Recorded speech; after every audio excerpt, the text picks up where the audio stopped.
ChatGPT helped them plan a school shooting, and the entire time, ChatGPT knew about it but refused to talk to the police, which would have saved multiple students' lives. February 10, 2026, at around 2:20 p.m., the police would receive a call that there was an active shooter at Tumbler Ridge Secondary School. The school had already went into lockdown with students barricading themselves inside the classroom. Even the residents in the surrounding area were warned not to go outside and to lock their doors. That's when a 17-year-old student who was on their way to safety in a classroom would hear 12 gunshots back to back just before being able to get into one of the classrooms. By the time police arrived, it was completely silent, and the location of the shooter was unknown. As the police walked up the stairs, they would see 30-year-old education assistant Shanda Durand. And as the police kept surveying the halls, they would find 3 more 12-year-old girls, as well as 2 more boys, ages 13 and 12, all just dead, but still no sign of the shooter. Police would then walk into the library where one of them recognized the student. Their name,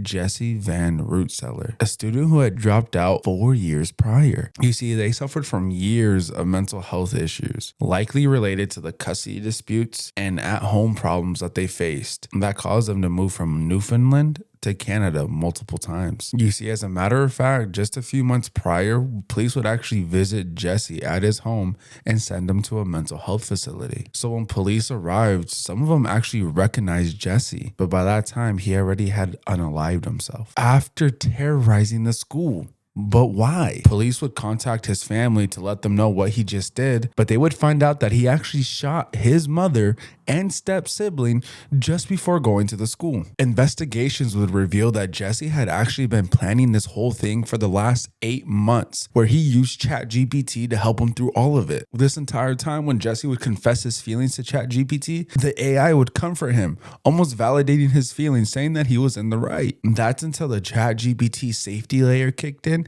and actually flagged his account to the safety supervisors, who would want to report all their findings to the police, but the higher up said not to. Why?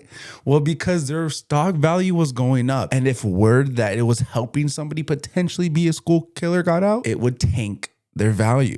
So they said, don't do it. So what did Jesse do? Just make another account and keep asking the same questions. You see, ChatGPT traded the lives of children just for some pieces of paper that led to Canada's biggest school shooting ever. So this kind of begs the question, at what point do we draw the line with AI? Or is it already too late?